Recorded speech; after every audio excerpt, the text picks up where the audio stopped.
Olá, seja bem-vindo à primeira teleaula da disciplina de Cinesiologia e Biomecânica aplicados ao exercício e ao esporte.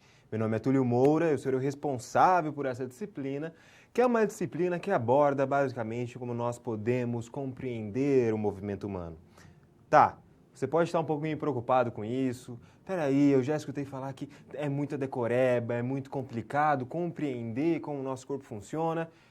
Mas fica tranquilo, a gente vai fazer um trabalho aqui praticamente em grupo. Eu vou falar para vocês, vou passar para vocês todos os conceitos, é muito importante que você preste atenção à aula, que o tutor também, se aparece alguma dúvida, vocês têm a liberdade também para mandar o seu questionamento, então a gente vai realizar muito bem esse trabalho, tá? Eu desejo a todos um ótimo semestre também. Então vamos ao quadro, já para eu passar para você o tema dessa primeira teleaula, que é Cinesiologia e Biomecânica do Movimento Humano, ok? Bom, como você conhece o nosso sistema de ensino, a nossa teleaula ela é baseada, ela tem como uma das referências o livro base, né? O livro da disciplina. Então nós temos aí a Cinesiologia e Biomecânica como a ciência em si, então o livro em si, essa primeira teleaula. E temos a primeira unidade de ensino como base, que tem como competência conhecer os aspectos relacionados às estruturas do movimento humano para entender o seu funcionamento.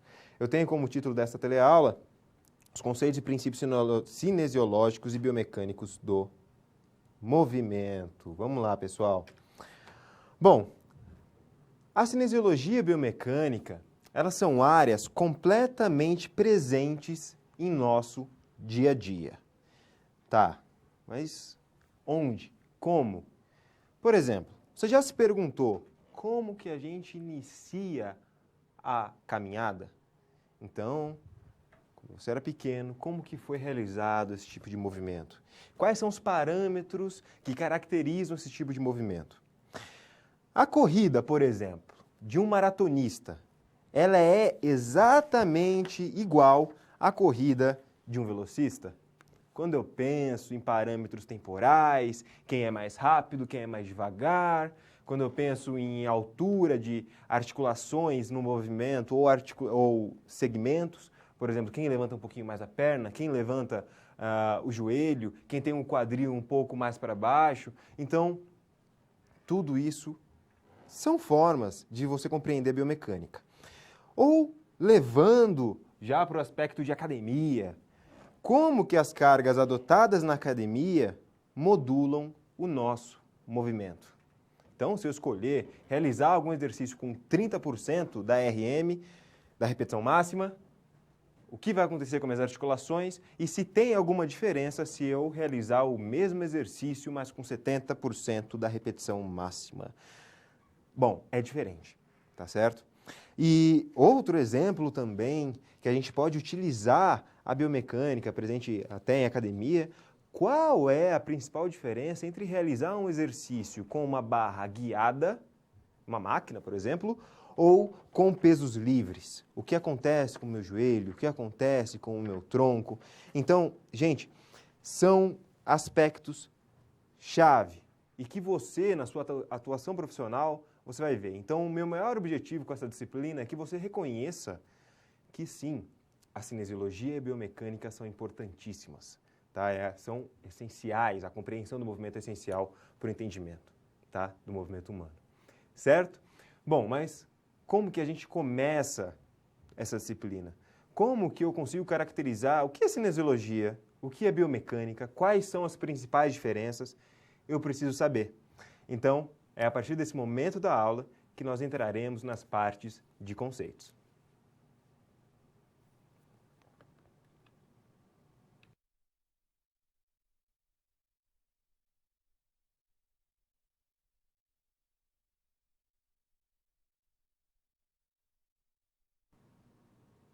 Bom, eu vou falar para vocês sobre os conceitos gerais.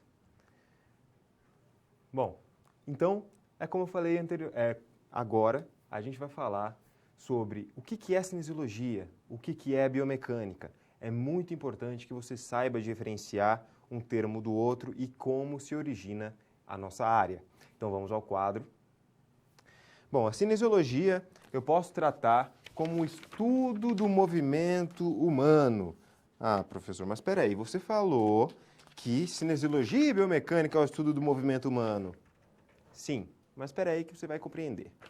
Bom, então vamos entender a cinesiologia como estudo do movimento humano, mas que ocorre por meio da observação do movimento e identificação e detalhamento das contribuições anatômicas e fisiológicas para o movimento humano.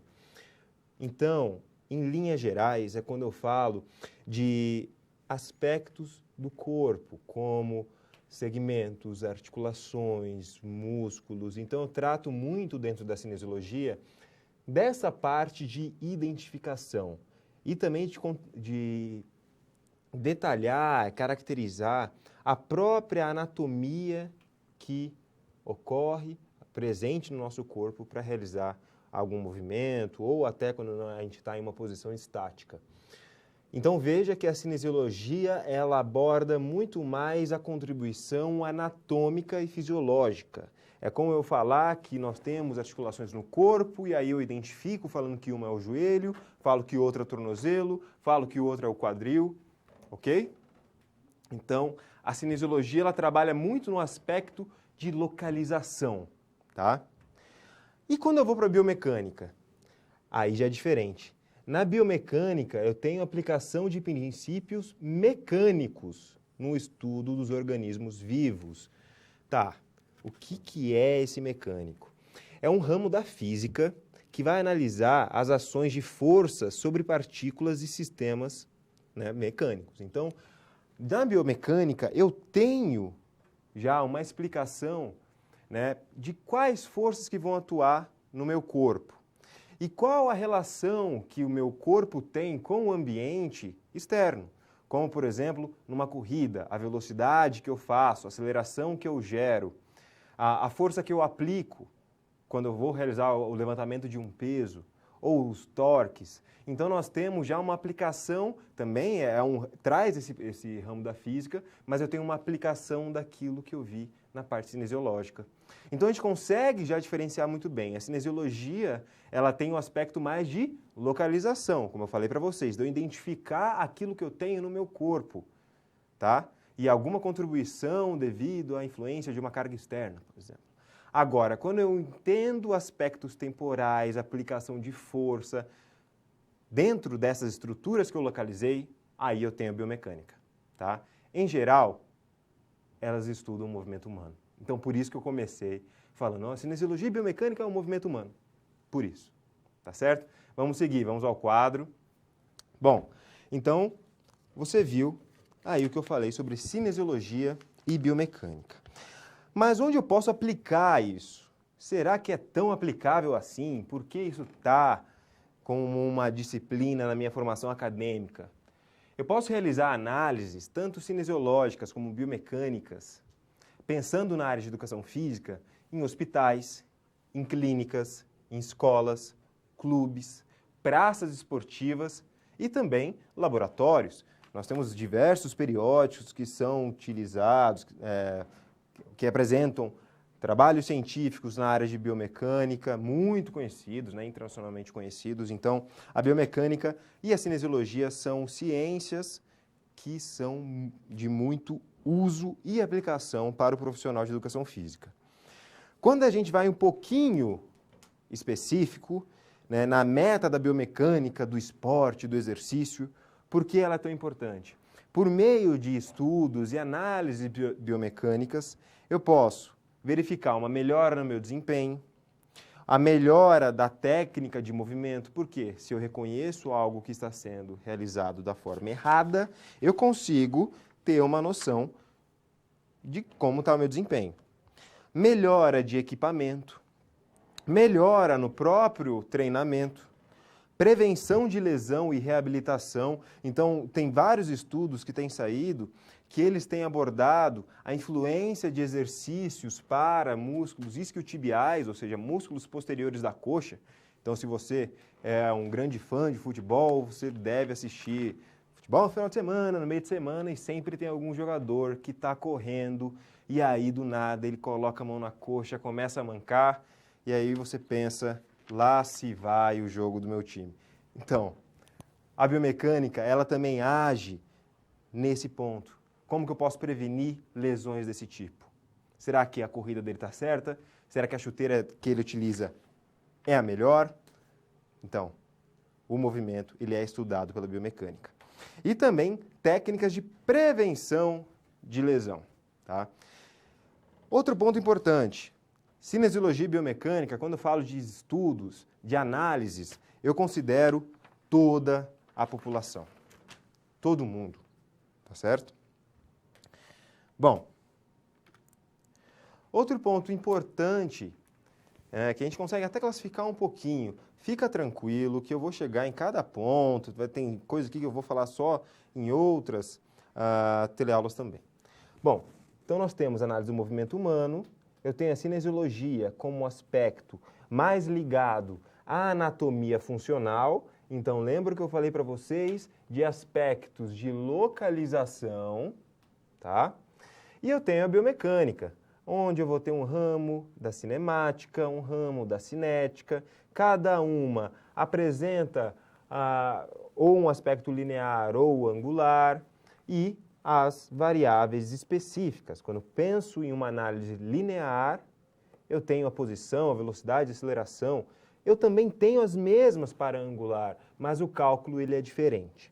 Quando eu falo em cinética, eu posso utilizar a força como uma medida linear e o torque como uma medida angular. Gente, fica tranquilo, sei que para muitos é a primeira vez que você está vendo esse nome e tudo mais, mas fica tranquilo que eu vou falar durante essa aula, tá certo? Bom, então, nesse primeiro conceito você viu a diferença entre biomecânica e cinesiologia. Então, muito importante que você saiba diferenciar, mas compreenda que ambos os termos, eles vão estar relacionados à compreensão do movimento humano, tá? E também de onde a gente pode aplicar isso. Você viu que tem uma grande aplicação, tem um grande ponto de aplicação, tá certo? Agora, a gente vai entrar em outro conceito.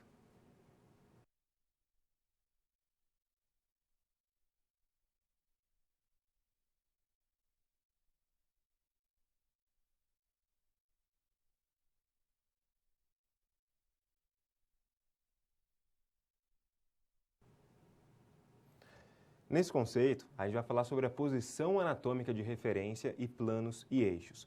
Pessoal, pensa o seguinte, para eu chamar uma parte de tronco, uma parte de punho, uma parte de joelho, eu preciso ter nomenclaturas específicas.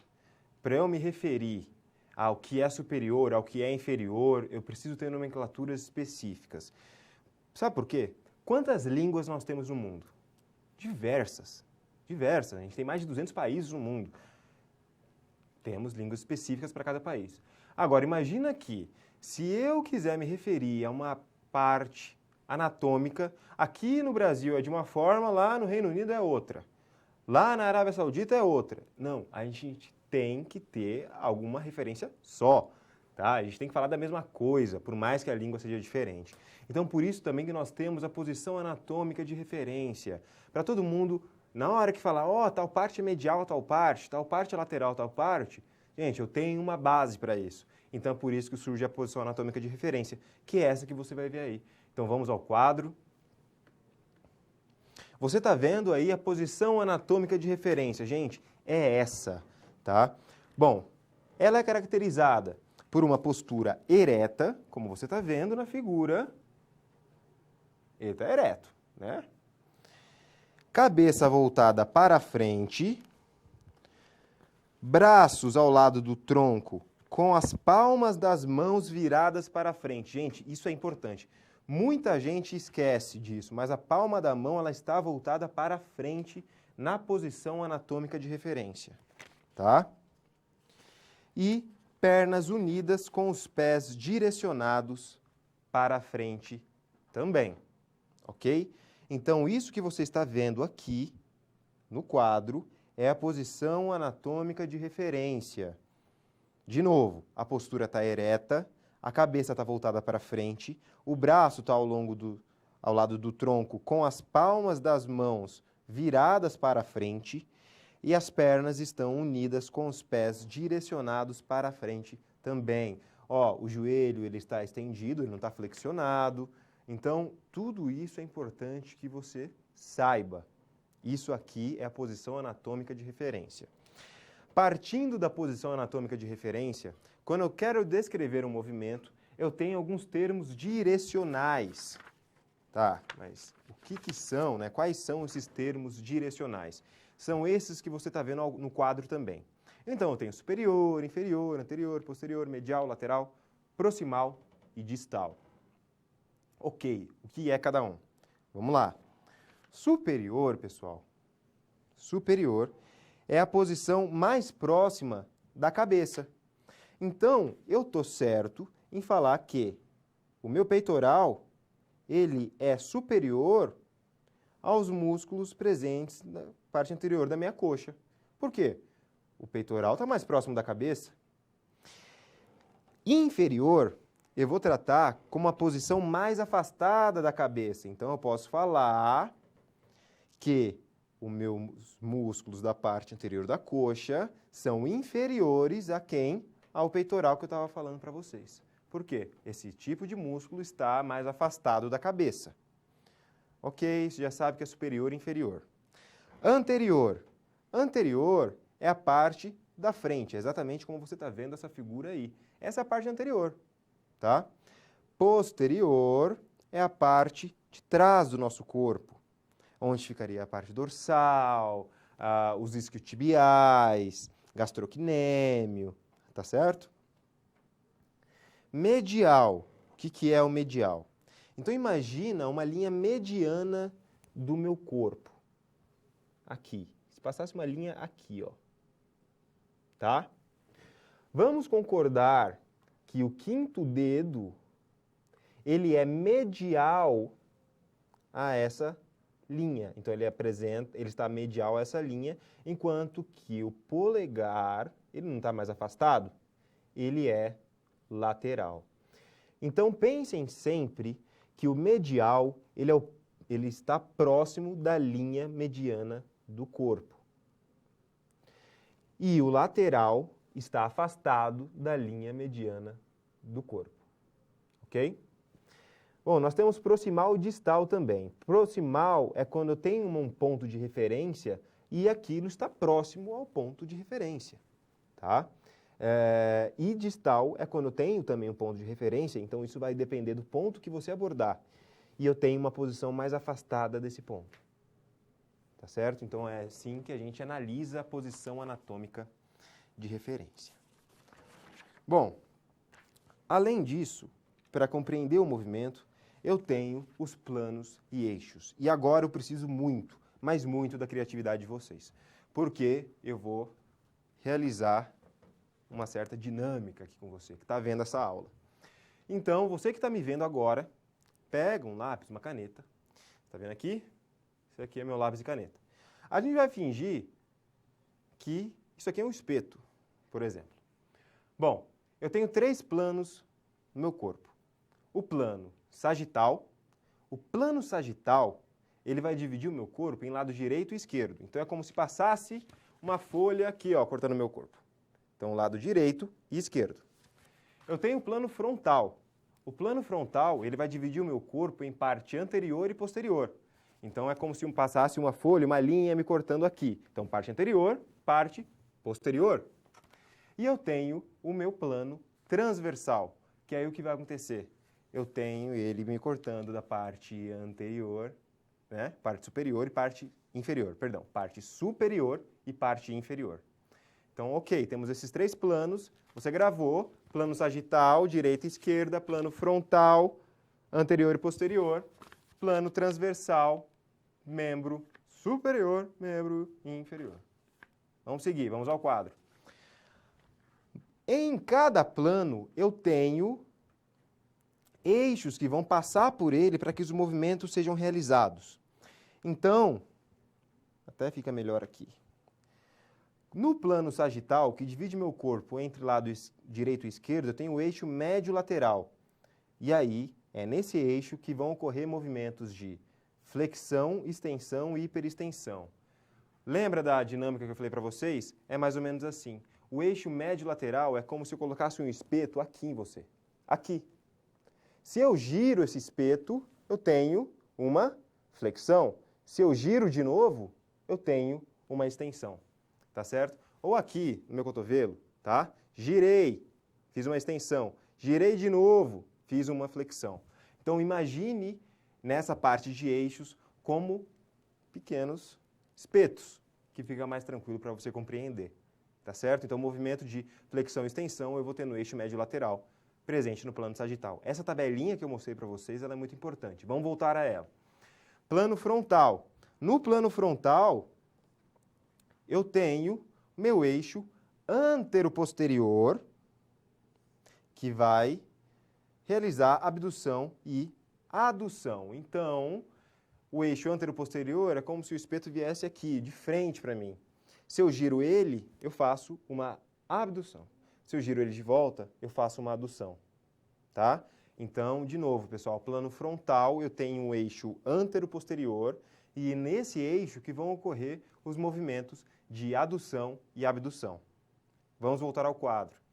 Plano transversal, eu vou ter o eixo longitudinal, que vai ser responsável pelos movimentos de rotação interna, externa, pronação e supinação.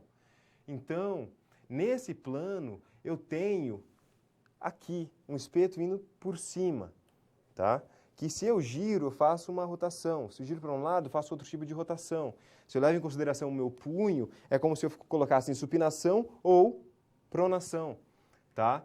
Então, esses são os planos e eixos. De novo, dá uma olhada nessa tabela, com mais calma também, você vai poder dar uma olhada na tabela, compreender os aspectos que são tão importantes para você analisar um movimento. Se eu tenho um movimento que ele ocorre apenas no plano sagital, eixo médio lateral, então eu tenho flexão e extensão, por onde eu posso ver aquele meu aluno realizar o exercício? É melhor que você veja nessa visão, não é?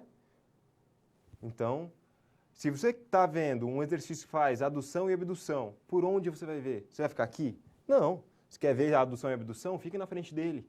Você vai conseguir ver se ele está realizando aquele exercício corretamente. Então, a gente chega num ponto que eu posso utilizar a biomecânica para momentos onde eu posso corrigir os movimentos. Isso bate com um dos princípios da biomecânica. Isso bate com os objetivos da cinesiologia e biomecânica. Eu identifiquei aquela articulação, aquele músculo, identifiquei o plano e eixo, agora eu quero corrigir. Então, a gente sai de uma parte teórica e termina na prática. Então, se você escutou, não, é só a teoria que aborda. Gente, menos. Nada a ver. A gente tem muita prática falando de cinesiologia e biomecânica. Bom, então, nesse conceito, foi isso que você viu.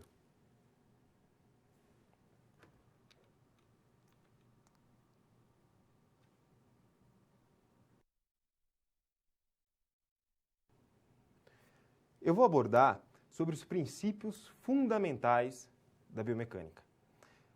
O que move essa biomecânica? Lógico, nós temos uma história toda por trás da biomecânica, não vou conseguir entrar nessa história, mas a gente tem algumas leis que determinam muito e que regulamentaram muito esse tipo de ciência. Então vamos ao quadro. Você está vendo aí, princípios fundamentais da biomecânica. Primeiro, a gente vai entender o que é um movimento. Movimento é uma mudança na posição ou postura do corpo ao longo do tempo em relação a um ponto de referência no ambiente. Então, de novo, vou deixar aqui um pouquinho.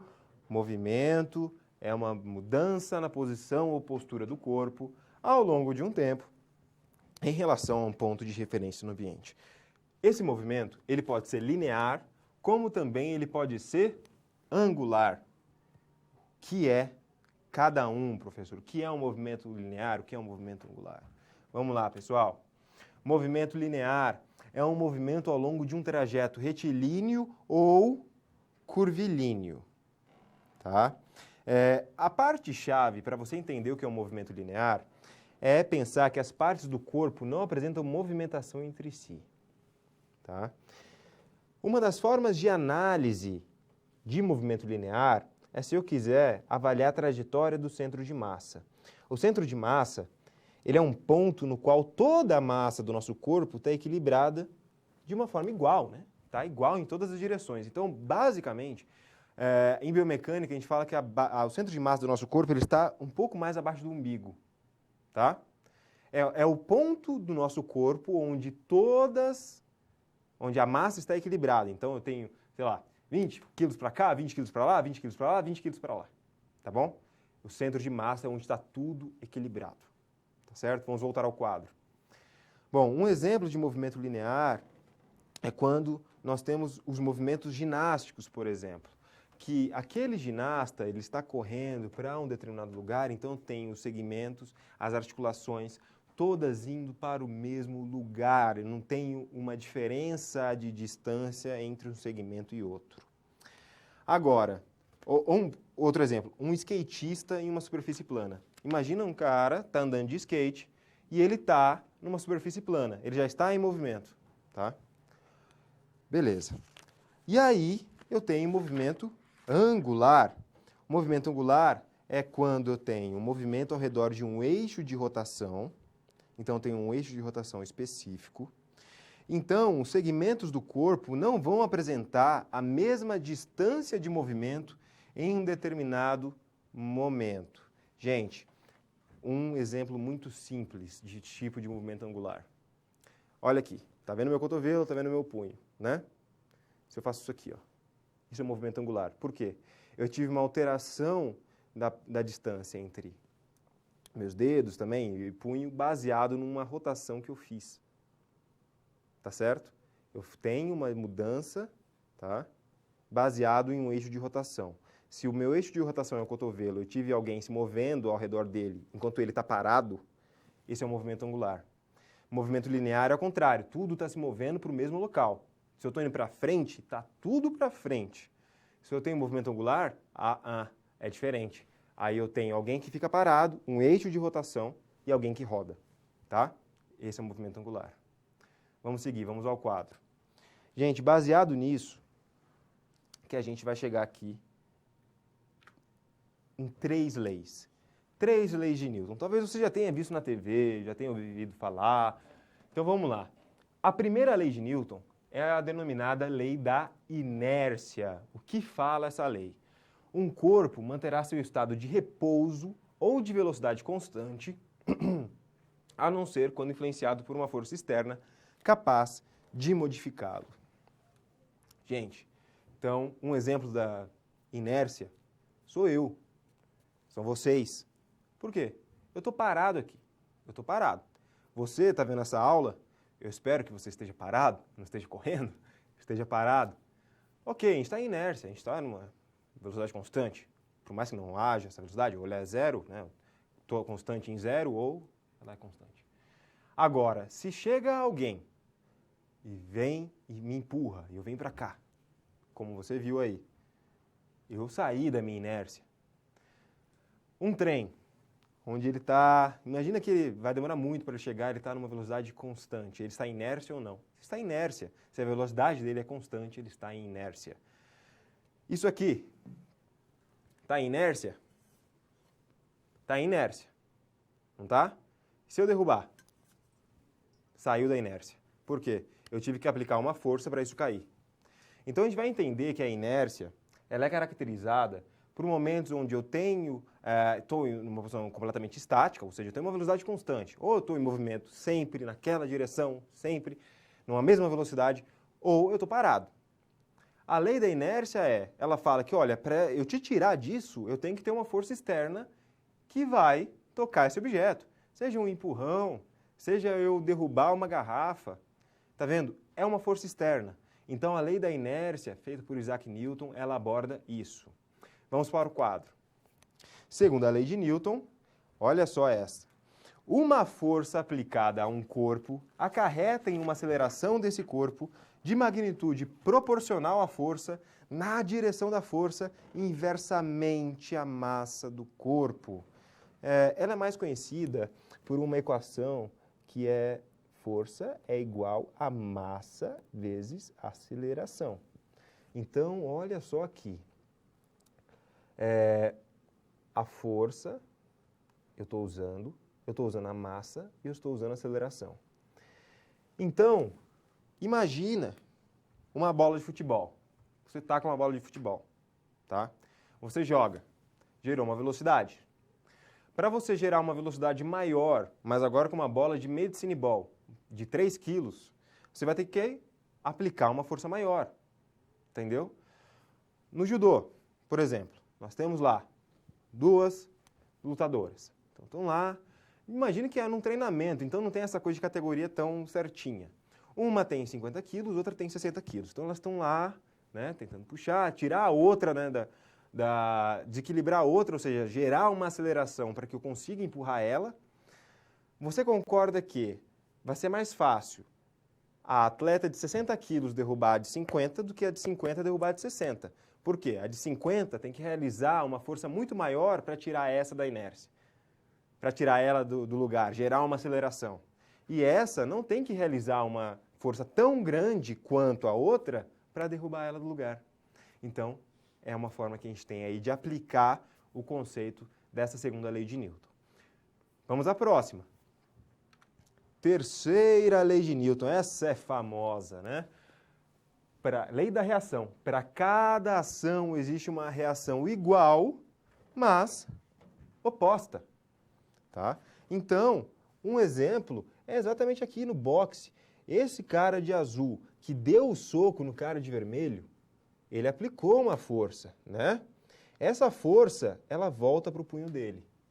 Talvez por isso que seja tão importante também utilizar a luva, porque essa força vai voltar para você, tá? Então, a lei da ação e reação, ela está relacionada a isso.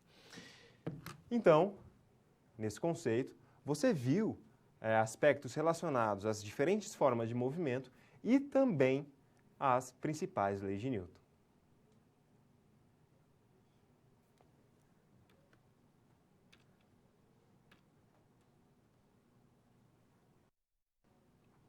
Pessoal, agora a gente vai analisar uma situação problema, então vamos ao quadro. Principais conceitos em cinesiologia e biomecânica. Uma instituição com o objetivo de melhorar o desempenho no campeonato estadual esportivo acabou realizando uma semana de reuniões para compartilhar conhecimentos sobre diversas áreas da educação física. E olha só, caiu cinesiologia e biomecânica. Aí um rapaz foi lá para aplicar e fazer algumas palestras e apresentações sobre a cinesiologia e biomecânica. E chegou aí. Como a gente pode ajudar ele a saber os principais conceitos, né? Ensinar para alguém os principais conceitos de cinesiologia e biomecânica? Primeiro, para responder isso, é importante que ocorra um debate sobre os conceitos de cinesiologia e biomecânica. Você viu, eles são diferentes. Tem como a gente realizar um debate.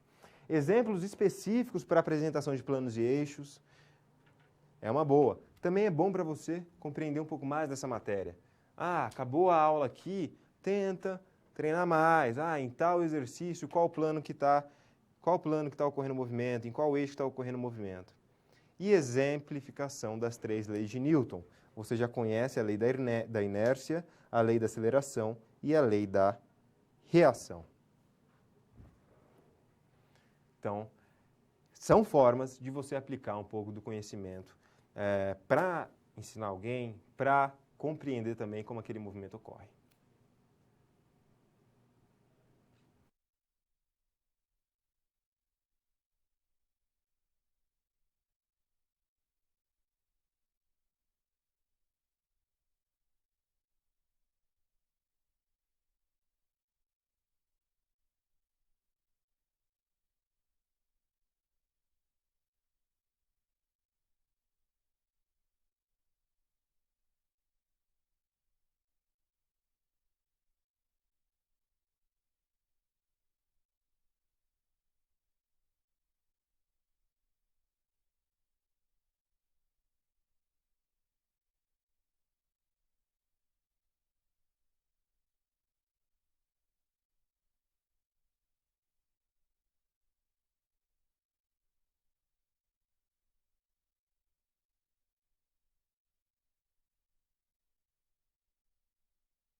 Bom, a gente está de volta. Essa parte é muito importante. É a parte onde a gente pode trocar as informações, que você pode também mandar a sua pergunta. E nós temos duas perguntas aqui importantes.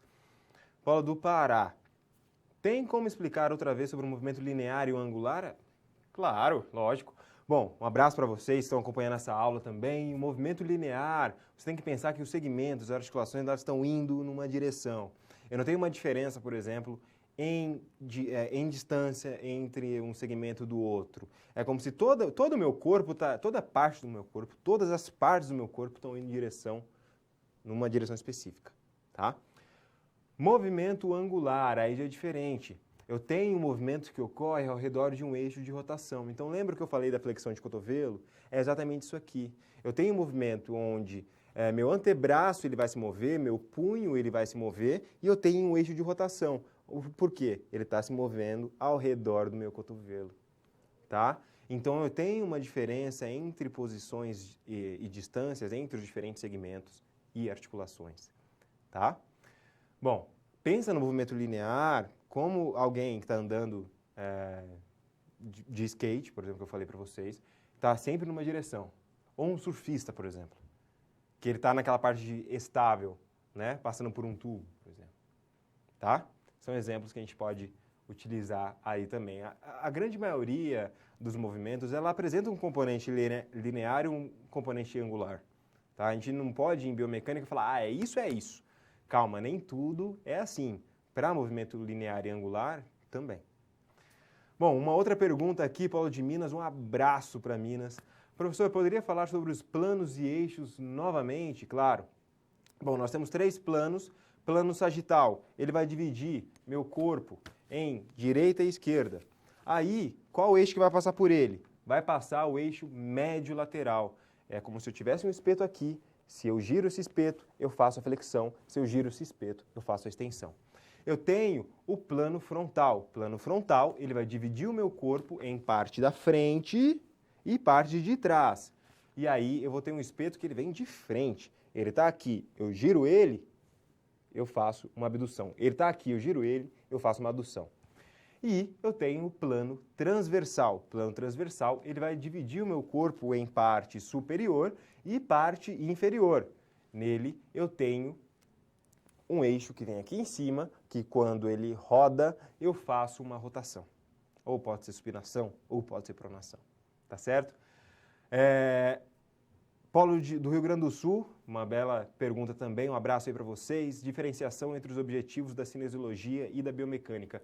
Gente, elas têm um objetivo comum, maior a tudo que eu estou falando para vocês, que é a compreensão do movimento humano.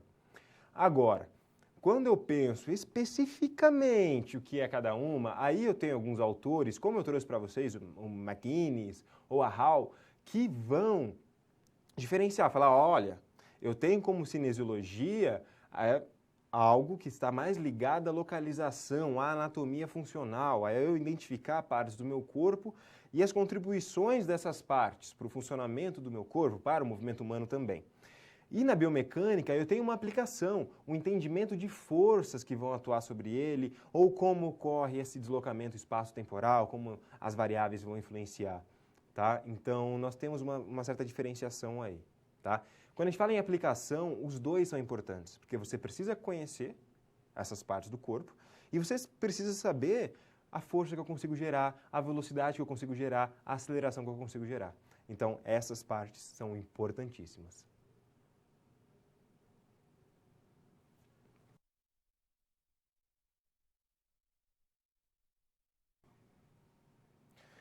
Uma das partes muito importantes no entendimento da biomecânica é de cinemática linear. Tá, mas espera aí, o que é cinemática? Vamos ao quadro, pessoal. Bom, cinemática linear, você tem aí a cinemática, que ela é conhecida como a parte da dinâmica relacionada à descrição do movimento. Então você está vendo esse nadador. Se eu quisesse uma informação de quão rápido ele nadou e de quão rápido, por exemplo, um atleta correu, eu uso a cinemática. A cinemática, ela realiza a descrição do movimento e olha só um detalhe muito importante que não está aí. Ele se preocupa com essa descrição sem se preocupar com as causas. As causas, as forças que atuam, eu vou ver em outro termo. Cinemática não. Cinemática é a parte que vai estar relacionada à dinâmica do movimento, tá? A descrição do movimento. Bom, na cinemática eu tenho algumas variáveis muito importantes, como a posição, e aí eu trato a posição como o lugar no espaço. Você deve estar pensando que é simples, né? É exatamente onde eu estou aqui na cadeira, vendo essa aula, tentando compreender os aspectos da cinesiologia e biomecânica. Mas quando a gente leva para o campo da educação física, isso é muito mais específico, tá? Como, por exemplo, como eu posso analisar a posição de um determinado indivíduo em relação ao ambiente? Então, hoje, com as tecnologias, e se você vê, se você gosta de modalidades esportivas, os times têm utilizado cada vez mais isso. Você está vendo um jogo e aí aparece um replay ou de melhores momentos ou de explicação tática. Então, onde você ligar na TV hoje, você vê alguma explicação tática, até quando você está assistindo o jogo, tem uma explicação, porque o ponta está correndo por lá, o lateral não está cobrindo direito, está levando muita bola nas costas, porque o meio-campo está se movendo assim. Tá, mas como eles sabem isso? Simples. Estudo de posição, tá? Então, René Descartes elaborou um plano cartesiano. O que seria esse plano? É como se eu levasse em consideração um ponto de referência. Então, eu tenho um ponto de referência. Agora, todo deslocamento que eu tiver ao redor desse meu ponto de referência, eu posso diagnosticar, eu posso mensurar. Então, o que as equipes têm feito? Tem o meu ponto de referência. E tem vários estudos em biomecânica a partir daí, né, para saber quanto que um jogador corre, ou como que funciona o esquema tático em uma equipe de basquete. Tudo isso é estudo de posição, tá certo? Então vamos voltar ao quadro. Você está vendo aí a posição, tá? Bom, então você sabe que esse aqui é meu ponto, né, meu plano cartesiano, então eu tenho um ponto de referência. A partir daí eu posso dimensionar os movimentos que são realizados. Eles podem ocorrer em dois eixos, aí eu vou escolher só o eixo X e o eixo Y, ou pode ocorrer em X, Y e Z, em 3 dimensões. Tá? Isso é um plano, é um ponto de referência, é um plano cartesiano que eu posso utilizar.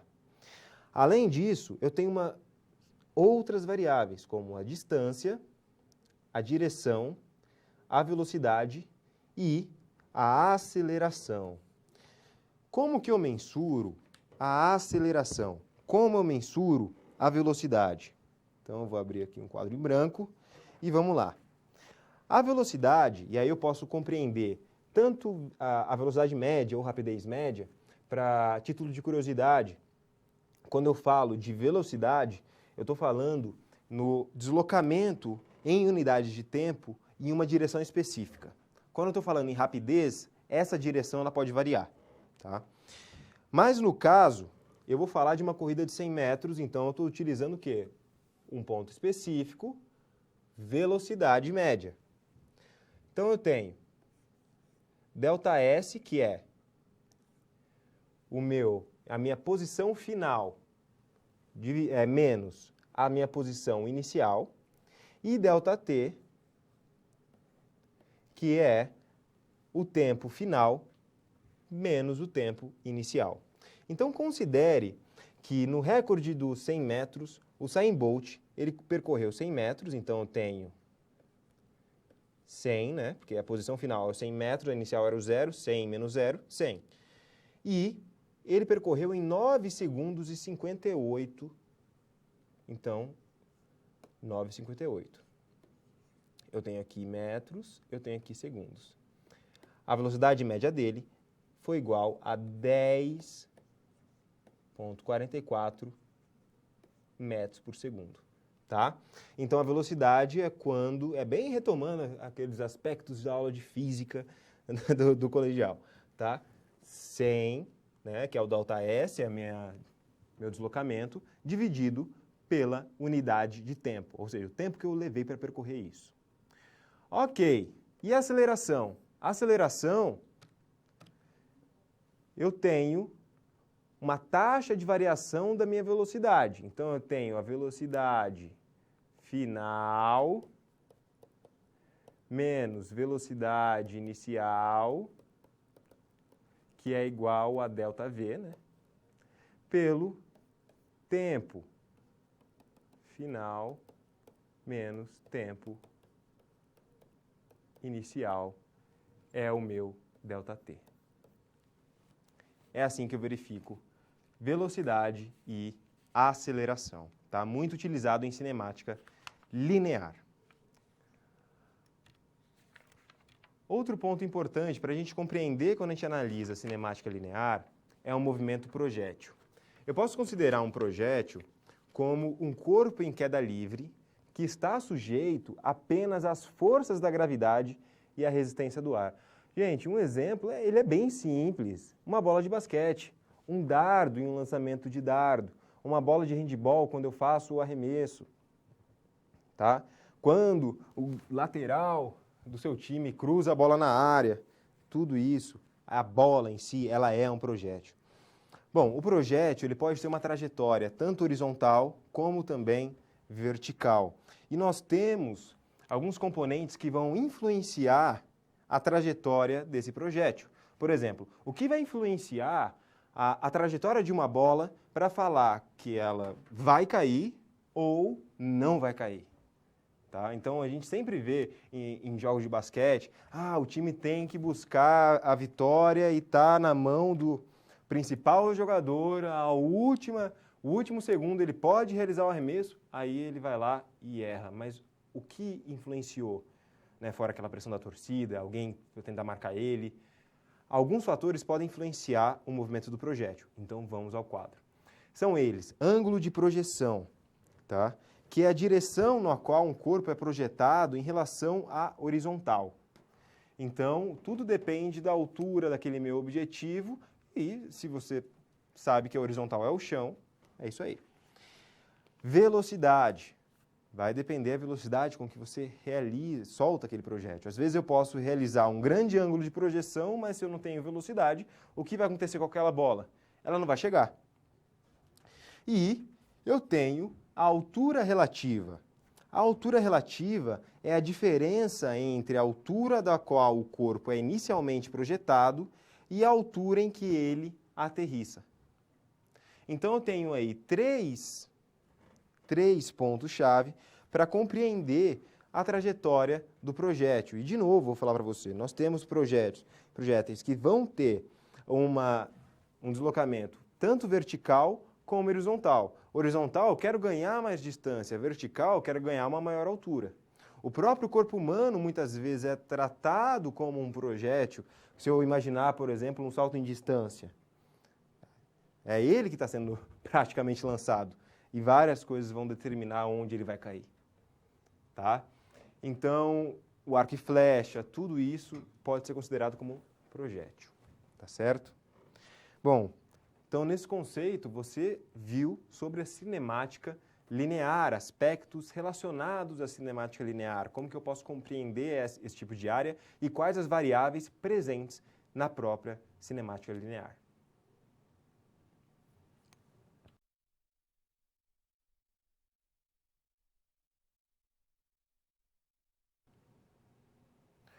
A cinemática angular ela é um pouco diferente.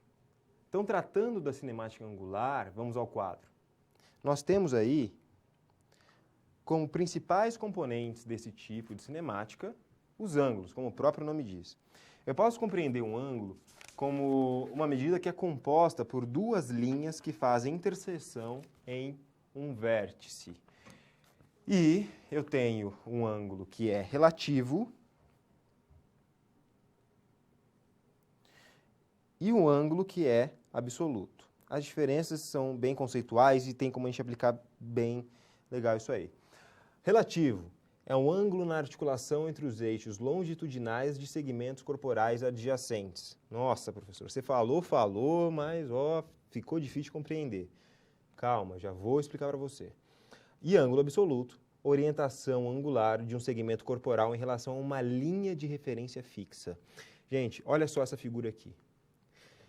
Quando eu tenho dois segmentos, e é isso que o ângulo relativo fala, eu tenho diferentes eixos aqui, segmentos corporais adjacentes, eu tenho, por exemplo, a perna e a coxa. Para eu saber o ângulo do joelho, eu vou ter essa diferença entre perna e coxa, tá? Então, isso é um ângulo relativo. Para descobrir o ângulo relativo do joelho, eu tenho que ter dois segmentos atuando. O segmento é a coxa, um segmento é a perna, ok? Mais exemplos estão aqui. Você até pode encontrar essa figura no livro didático. Eu tenho para o joelho um ângulo relativo, porque está levando em consideração a minha perna e minha coxa. Eu tenho no tornozelo, que está levando em consideração o meu pé e minha perna.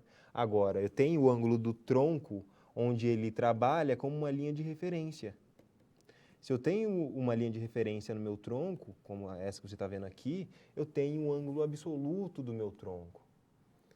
Então, pense que ângulo absoluto tem uma linha de referência muito bem determinada. Ângulo relativo, eu preciso de dois segmentos para descobrir aquele meu ângulo. Gente, de novo, olha só, aspecto prático agora. Para eu descobrir o meu ângulo do cotovelo, eu tenho dois segmentos base. Eu tenho aqui o meu antebraço e eu tenho o meu braço. Este ângulo aqui do cotovelo, ele é determinado pela posição desse segmento e pela posição desse segmento. Isso é um ângulo relativo. Isso vai acontecer para o joelho. Isso vai acontecer para o tornozelo, tá? Agora, absoluto, eu tenho uma linha fixa, uma referência fixa. O que vai mudar é a posição. Por isso que eu falei do tronco. Se eu tenho uma linha fixa que passa por aqui, tudo que vai mudar, eu não tenho um outro segmento. Eu tenho só um sendo visto. Então, isso que muda, né? Por isso que eu falo ângulo absoluto do tronco e ângulo relativo de joelho, tornozelo e tudo mais. Quando você vê alguém falando ângulo relativo, saiba que eu tenho dois segmentos atuando. Quando eu tenho um ângulo absoluto, eu tenho uma linha de referência. Tá certo? É disso que trata a cinemática angular. Ah, professor, mas como que a gente vai realizar esses cálculos? O cálculo em si do ângulo, ele utiliza matemática básica. Tá? Obviamente, que é um aspecto um pouco mais, até específico da cinesiologia e biomecânica, que eu não vou entrar agora. Que é importante que você leia o livro, procure nas referências, até para você entender um pouquinho melhor. Mas é importante que você saiba a diferença entre o que é um ângulo relativo e o que é um ângulo absoluto. Porque um dia você vai ter que ler sobre isso. Poxa, eu quero entender qual é a angulação do joelho ótima, no caso, né, para que eu não cause uma carga maior na realização do agachamento. Eu posso agachar tudo? Posso fazer um agachamento total? Quando eu vou realizar o exercício de avanço, né, que chamam, ou a fundo, qual que é a carga que pode, né, acabar acarretando um prejuízo na minha articulação do joelho ou a do quadril? Então, tudo isso é importante que você saiba. E para você ter esse tipo de conhecimento, saber, eu posso agachar até onde? É 90 graus? É quantos graus? Gente, é lendo, tá? Então você tem uma grande área aí, que é a biomecânica, e diversos livros e artigos científicos que falam sobre isso, mas você concorda comigo que para você ler isso, você tem que saber o que é um ângulo relativo, o que é um ângulo absoluto. Agora você sabe, tá certo? Bom, então, nesse conceito você verificou aí o que é ângulo relativo e o que é ângulo absoluto. Vamos continuar, vamos ao quadro. Eu tenho formas de avaliação em cinemática, como, por exemplo, a fotogrametria. A fotogrametria, ela é conhecida como o método de obtenção de informações das pessoas a partir do registro de interpretação de imagens, tá?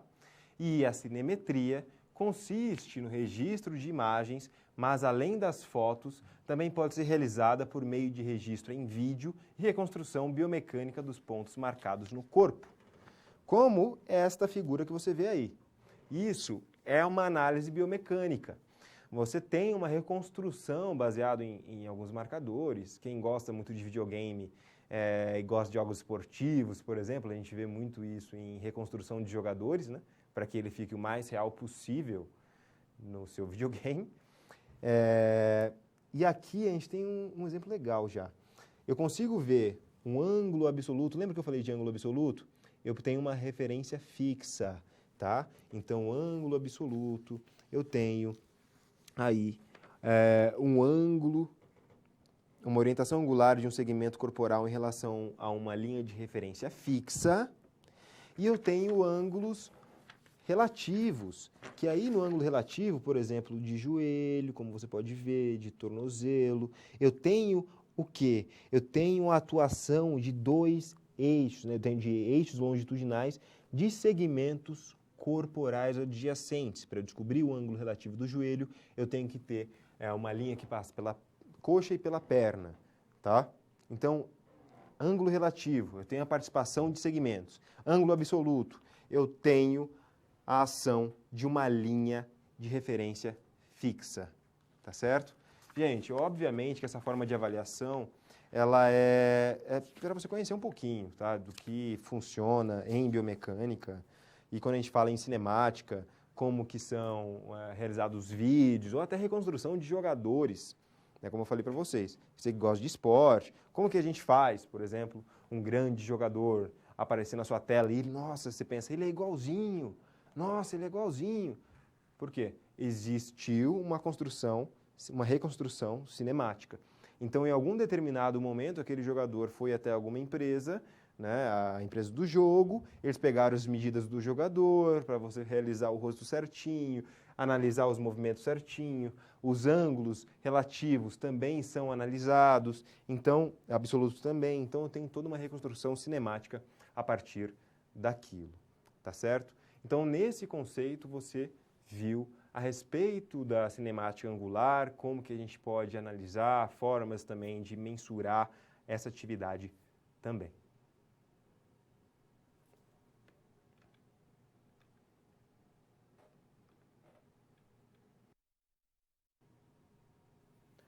A cinética, ela é completamente diferente da cinemática. Então, vamos ao quadro. Quando eu falo em cinética, eu estou falando do estudo da ação das forças. Então, lembra que eu falei para vocês que a cinemática é a descrição do movimento, sem se preocupar com suas causas? Gente, a causa está aqui, cinética. É o estudo da ação das forças. Então, quando a gente se movimenta, tem uma força que vai atuar sempre, tá? Então, vamos lá. Eu tenho alguns aspectos bem importantes que eu preciso que você saiba. Primeiro, massa.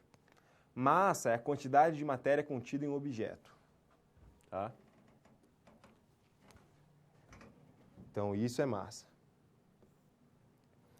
Quando eu falo de um peso de uma bola, né, eu estou falando da massa dela. Na biomecânica é diferente. Já.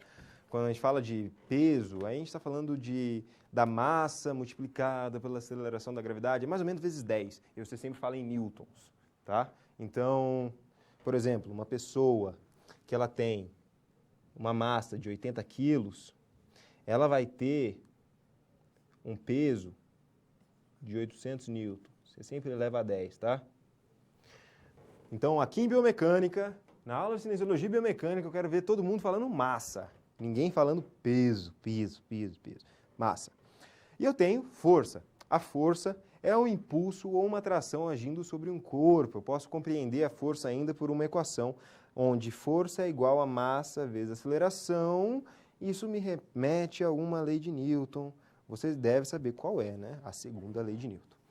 Bom, para eu compreender como as forças atuam sobre o corpo, eu tenho algumas técnicas específicas, como o diagrama de corpo livre. O diagrama de corpo livre é uma maravilha para a gente entender como vai funcionar a força.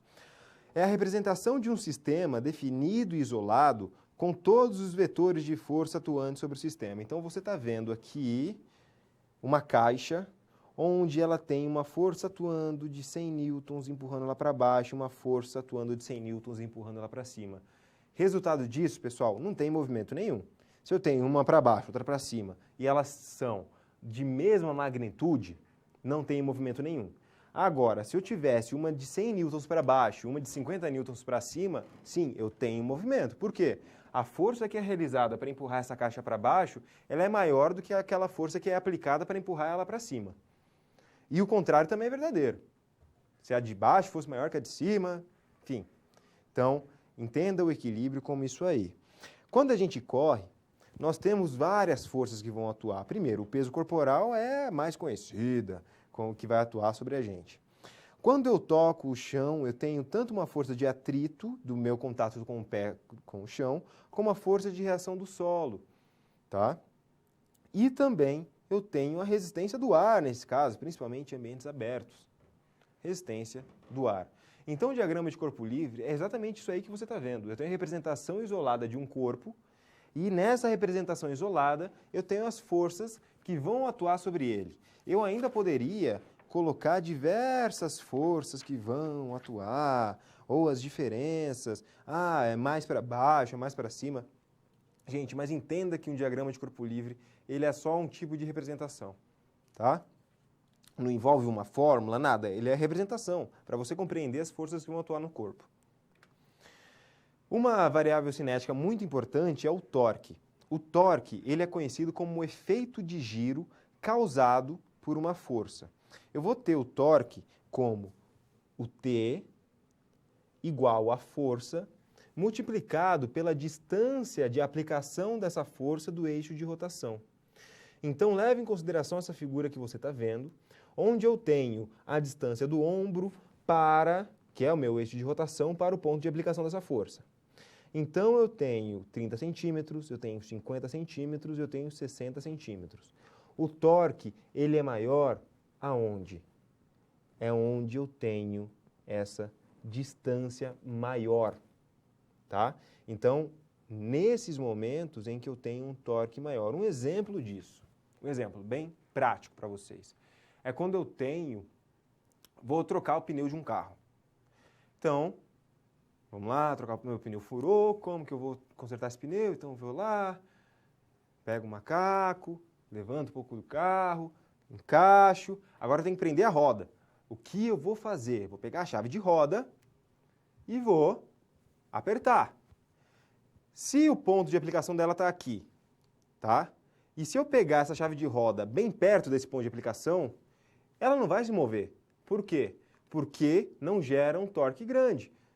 O eixo de rotação está muito próximo de onde eu estou aplicando a força, que é aqui.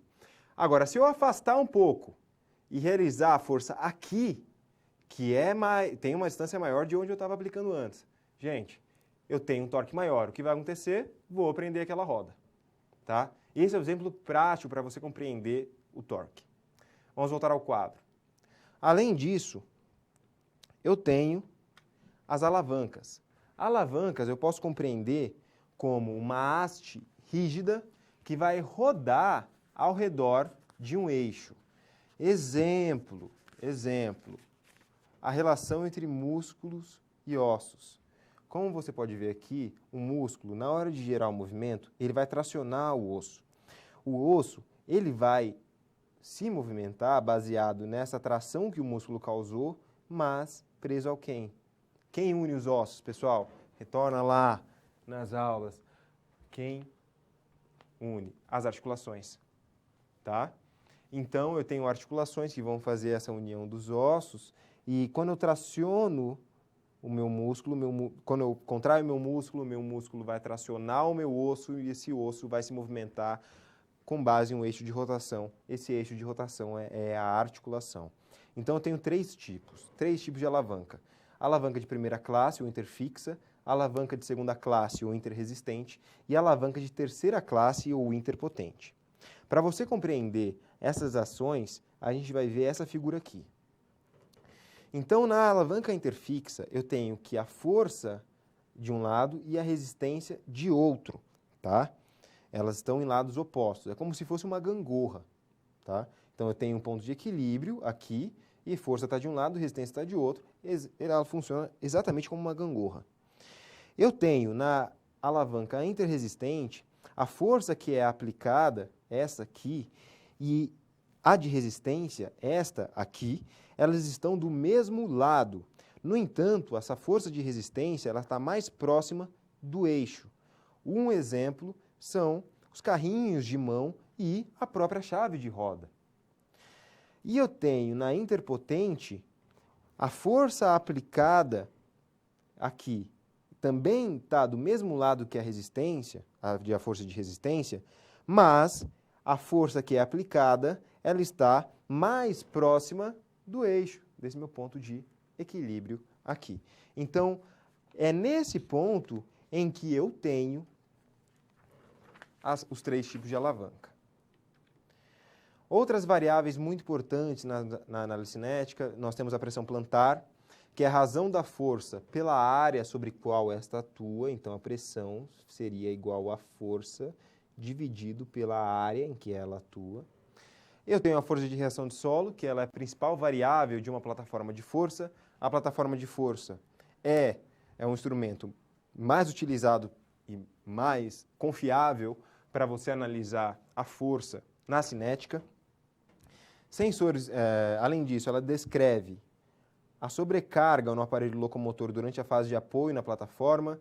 Então, eu posso compreender aquela força que eu aplico no momento da corrida. Então, qual é a carga que eu estou aplicando? Estou aplicando muita força? Ou isso poderia ser menor? E é analisado em 3 dimensões. Eu posso avaliar minhas variáveis cinéticas por meio de plataforma de força, sensores de pressão, dinamômetros de preensão manual, células de carga e máquinas isocinéticas. Lógico, gente, são muitos instrumentos, eu até encorajo vocês a procurarem um pouco mais sobre eles, mas basicamente eu tenho aí um aspecto chave, que é compreender a força. Se eu passar aqui cada instrumento, a gente teria um ano de disciplina. Então, eu falo os instrumentos para vocês, eu peço que você dê uma olhada, dê uma procurada, veja o que é uma máquina isocinética que muitos times de futebol utilizam, veja o que é uma plataforma de força, um sensor de pressão, tudo isso é importante para que você tenha esse conhecimento de como que essa força é estudada. Entenda a cinética como o estudo da ação das forças sobre o movimento, tá certo? Então, não tem como eu confundir cinemática com cinética, por mais que o nome seja sugestivo, elas são completamente diferentes, tá certo? Então não tem como confundir, tanto que não deu para eu confundir nem na fala. Cinemática é uma coisa, cinética é completamente outra, tá certo?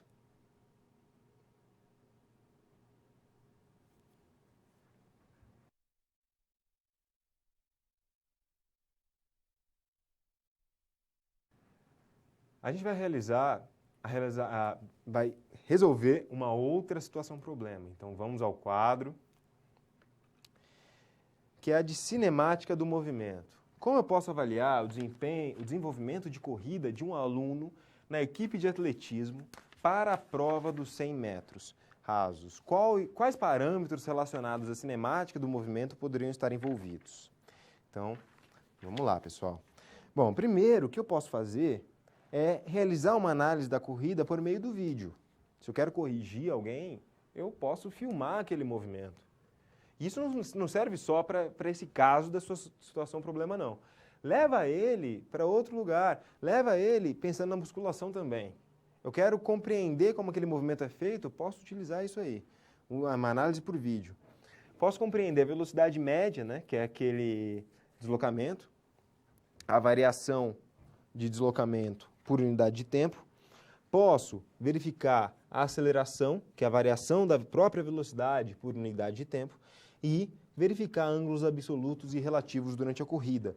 Quando eu levo para esse ponto, é importante. Por quê? Eu trago de ferramentas simples e você não precisa de ferramentas extremamente caras para isso. Para você avaliar ângulo relativo e absoluto, hoje você tem softwares gratuitos, de graça, para você, que agora, fiz um movimento, tem software que você pode analisar.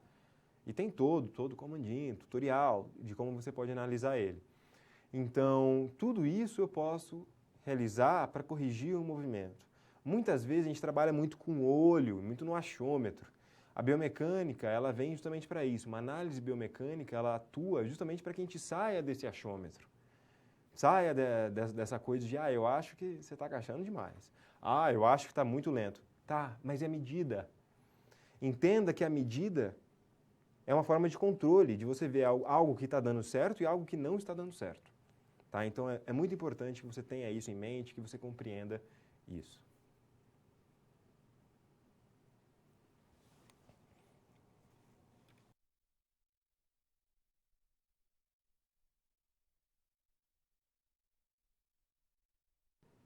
Bom, nesse momento de interação, vamos ao quadro. Quero que você responda ao vivo, pessoal. Ao vivo. Qual a importância do conhecimento sobre o torque na realização de exercícios físicos? Eu já falei do torque. E o profissional de educação física pode aplicar este conceito no âmbito prático? Vou dar um tempinho para você responder. Responde. E aí vão me lançar a resposta aí. Ao vivo mesmo, já falo o nome do polo. Tá? É bem importante a sua participação nesse momento. Tá? Manda a sua pergunta, manda a sua resposta, perdão, a sua contribuição. Qual a importância do conhecimento sobre o torque na realização de exercícios físicos?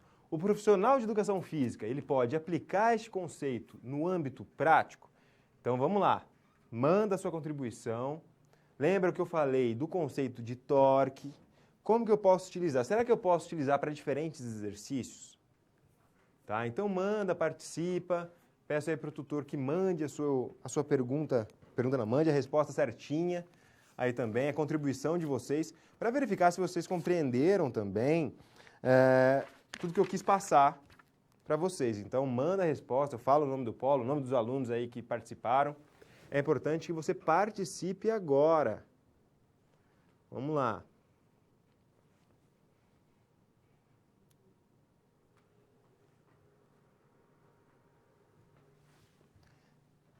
A gente pode até pensar em alguns aspectos relacionados à alavanca, por exemplo. Né? Falei para vocês os 3 tipos de alavanca: a interpotente, interfixa, a interresistente. Vamos lá. Em termos gerais, pessoal, o torque eu posso compreender como a força que eu aplico, tá? Relacionada à distância do meu ponto de aplicação e eixo de rotação. Tá? Então, por que é importante eu saber, né, o torque e aplicar ele no exercício físico? Porque você pode criar até algumas dificuldades em relação ao torque quando eu realizo, por exemplo, um abdominal. Se eu posso realizar um abdominal, está muito fácil realizar abdominal dessa forma. Eu posso utilizar algum elemento, como um cabo de vassoura, uma bola, aquelas bolas suíças, sabe? Bola de ginástica, e afastar ela um pouco do meu corpo. Isso vai gerar um torque maior para a minha região abdominal, logo eu vou estar contraindo mais a musculatura abdominal e isso vai ficar mais difícil de ser realizado. Esse exercício vai ser mais difícil de realizar. Então eu posso dificultar e mexer em alguns aspectos-chave do meu exercício baseado na posição que eu realizo ou dos elementos que eu utilizo. Tá? Vamos ver se tem mais um pouquinho aí de contribuição. E aí, a gente passa para a próxima parte. Com uma contribuição aí, ó. Polo do Rio Grande do Sul. Evitar lesões nas articulações durante a execução de determinados exercícios. Certo? Um artigo muito legal que eu vi uma vez é da influência da carga que eu tenho no exercício do avanço ou a fundo, como você conhecer na sua região, sobre o joelho. Que dependendo da carga que eu utilizo, eu vou ter um torque maior ou menor no joelho. Um determinado torque chega a ser um pouco ofensivo ao meu joelho, causando algumas lesões. Vamos lá. O que mais?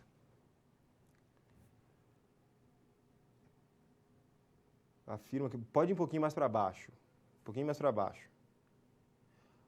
Polo de Iguatemi fala que o torque é essencial para implementar níveis de força, aumentando a intensidade durante os exercícios também. Tá?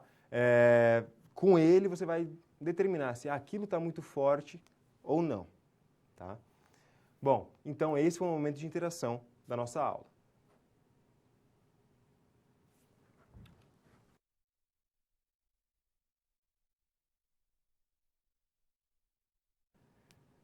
Recapitulando um pouquinho do que a gente viu, vamos ao quadro que você vai ver aí.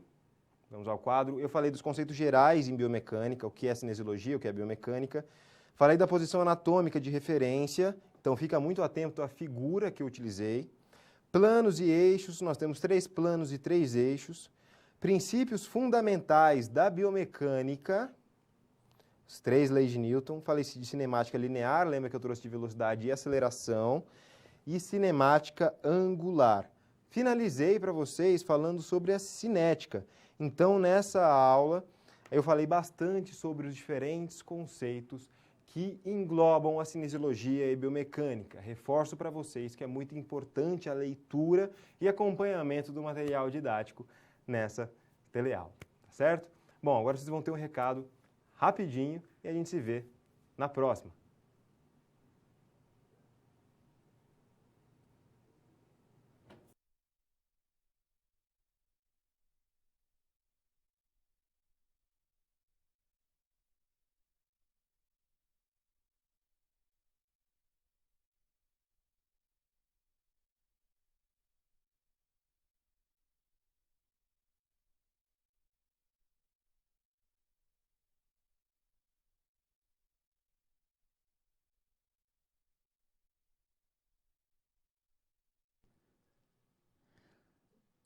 Olá pessoal, pegando o finalzinho aí da aula do professor Túlio. Meu nome é Raimundo Pires, sou coordenador do curso de Educação Física.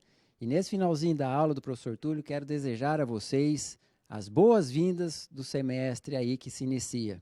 Então, boas-vindas a vocês, alunos, a vocês, tutores, e a toda a comunidade acadêmica envolvida aí nesse semestre.